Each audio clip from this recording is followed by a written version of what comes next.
Yan, muntata naman, king tuto kita mong pisabyan, Ini pong dry run para king contactless toll collection. Sawa, interview kay kining Toll Regulatory Board.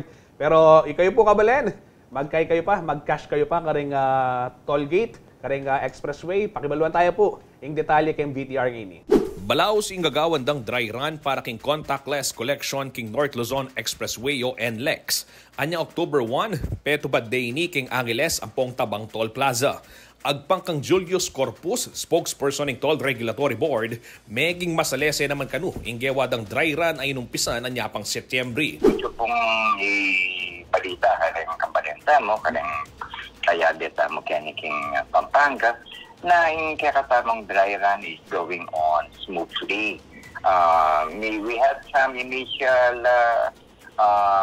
issues, but very minor issues during the first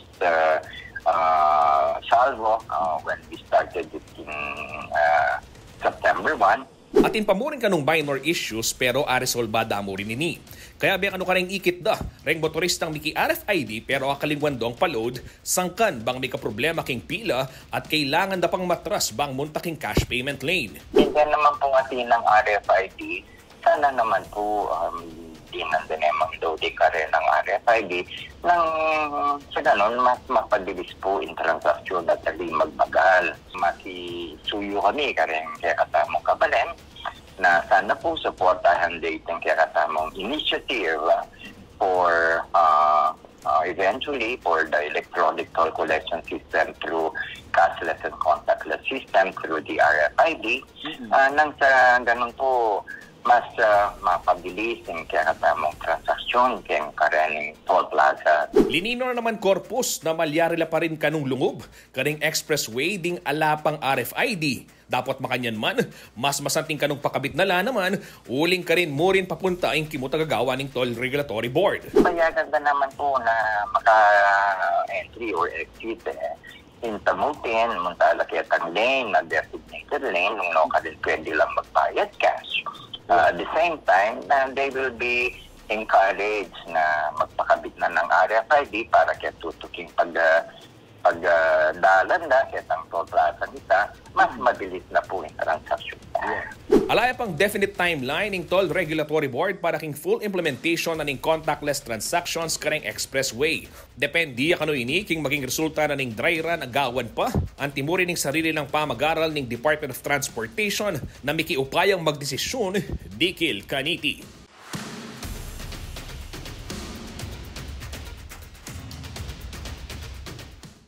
O yan kabalen, ini pong contactless collection karen pong toll plaza. Naman po bayan yan malambat na pong malalyari yan, kintutunan yan, anyang August 2020, kasagsagana po ng COVID-19 pandemic, kanyang pormero de pong patupad yan, bang kanita ay iwasan mo naman ita pong possible transmission aning coronavirus, pauli na retang, siyempre, miyabutang ko pong pera, pong ticket, kaya ni pong toll gate tamo.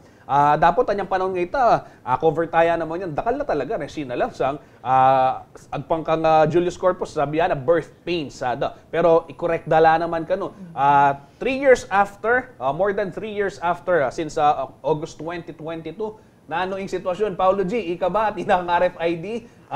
Kumusta yung experience mo as someone who uses NLEX regularly? Well, makatadwa akong beses pepakabit RFID. At kitang pormero, may pilitan ko muna mong kon Justin. Kasi panwala ko, motorista ko, kung kapilang kaya gamitan ng NLEX, karing kumamayad. Muling ito yung convenience ko. At saka, kalupadareta mo namang kain, netizen na makapagkomento na tawari mababang kuya, itang pesos o 2 pesos, makananya ito, ang aran. Nung kapilan may kailangan, kami mamayad, makanita yung prinsipyo de. At dapat mo sa malwalas kanu itang makanitang option karening motorista. Pero kingakakit ko kon Justin, talagang problemado yung pamurin retang karelang reader. Huling mumisan pala, maralas, makapila akakit mo gani malwalas ketang cash lane uliping dinitak na laretang mag-cash uli mi gaga nakala limitanda na la ring cash lane ngani ot mi kakapila ketang RFID kasi numisan any read at itang sticker nung bakit ini ni roll out na ni kang malota panahon o tede gawang high tech itang sticker kasi nung may pakarwash ka, makatimilyari ka ako purmero may sira kay degeng headlight. O ngayon, nung ngayon nakamantinted, pwede naman kaya ang windshield mo. Mo pinayamarid, oras talagang makatin ka sobrang pali mo naman kaya ni Pilipinas. Nyari nga aliwataga na, ken lang headlight. Nya, king obserban mo ko Justin, itang maging pulay na so far, dahil talaga mga patukine. At ingamano kalupan ng choy-choy, may nga pilitan kanung Siyempre, may gagana ka babiyaya pa NLEX ita sigurong modernisasyon. Kailangan nakitaya pa mo rin. Kasi kareng aluang bansa, amano da rening eksperto, neng mumuntala kayo ng aluang bansa, open barrier Kumbaga malaut ka pa, ririd da O kinikikata mo, mag-chat-chat ka po, yapin yung problema ito ka. Kung balong ka, rarasa mo rin ito. Gini nga pansinan ko, tinang masasali ka rin online daling online platforms tamo detang bala mo fly swatter la retang pamating lang pero makabayang stick and then you can insert your card. Pwede may laging card mo ka rin para pa siya may abot. Kasi ibuti any arid, di ba? So ingawon mo itap in card mo. Ketang reader. Waning dengaliwa nung makuyad laga matede abot kuldas la pa makayan. So ngini ati na nga sa sali online. Itang kumbaga yung tao ni maga-adjust ko para ketang kay. Pero totoo yan, ami yan ning karetang aliwang glitches. Ikayo, magmaneho ka, Tindiana, magmaneho ka, Liana, dadalan ko ka rin expressways, na ano yung experience you, aside from that glitches sa binanggit ng Paulo, baka ating ko pa nga share.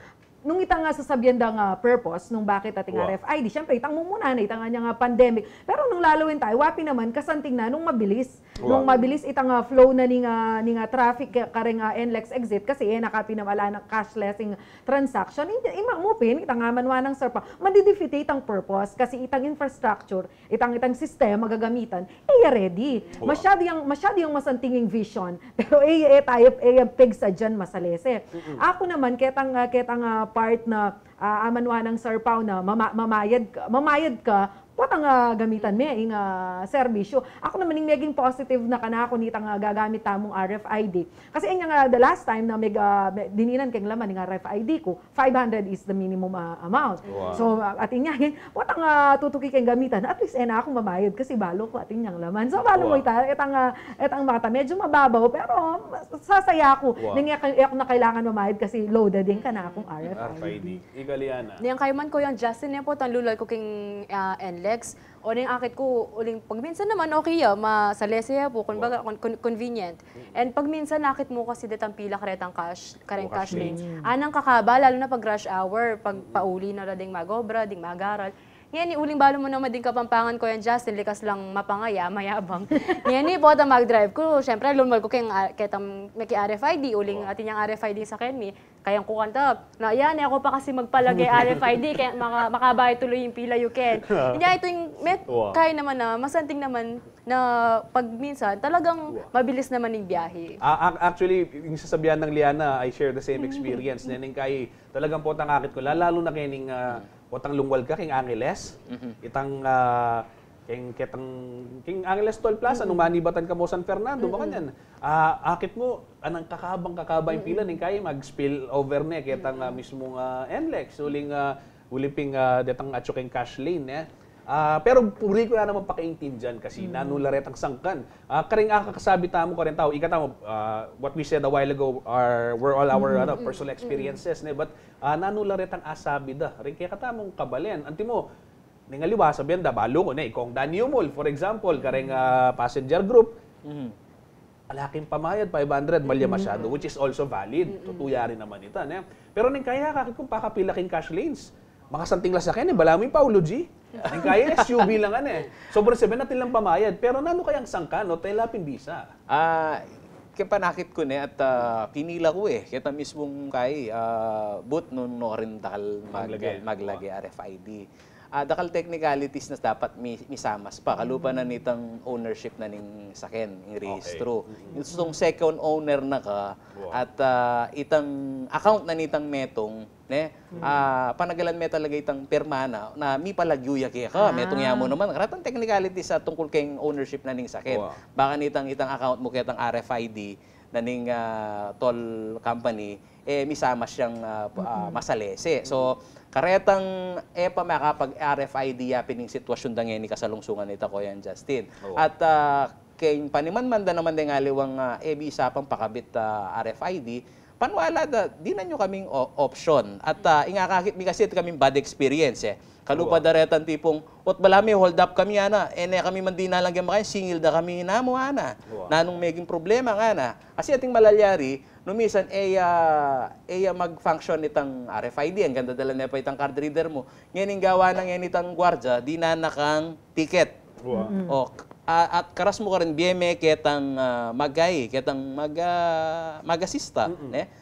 Pero problema, gustong nilubya, pisibayo, mi charge siyang utang, uling arid na naman itang reader, na itang pera malaut, a destination, karin niya kanu medidak itang kayang account. Anya bandang tawli, ating kupang utang nga na. Dati ating utang na, pero recently, iningeni, sasabihan da, ng mahit ko naman kasing utang. Kasi sabi na ako, ayaw ko pong previous utang ako. Bakit ako? Malak mo, sambayo na nga nini ako. Ay, aliyara, kanita po kasi pabos 10 min na lumabas kayo hanggang kulang niya po yung account yun. Pero kayong kasalungsungan nyo po kayo yan, beware, na kasi may nabiso na kami muna po kayong publiko, oras kulang ya, dinanda kayo citation ticket at di naka-violation. Yapin mo naman yung makatakot ito ko. Pero in DOTR, talagang susubong nini, yung advantage na nini, kaya panakit you, at doon ka rin niya papunta.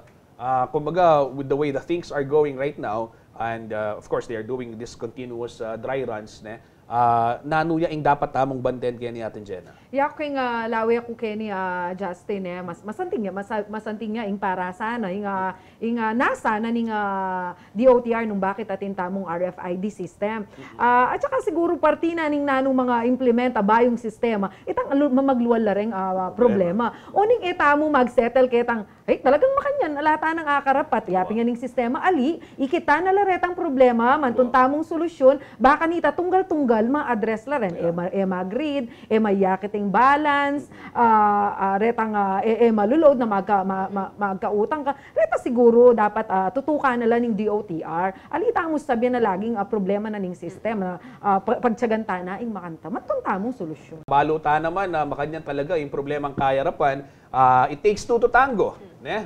Sasabihan na po ng TRB, karetang glitch sa kakita din kaya lalang load, dapat maging ready kayo, pa-load yun rin. Dahil aliwa naman, yung sasabihan na naman, dahil motorista naman, sirala, running kaya kayong reader. No?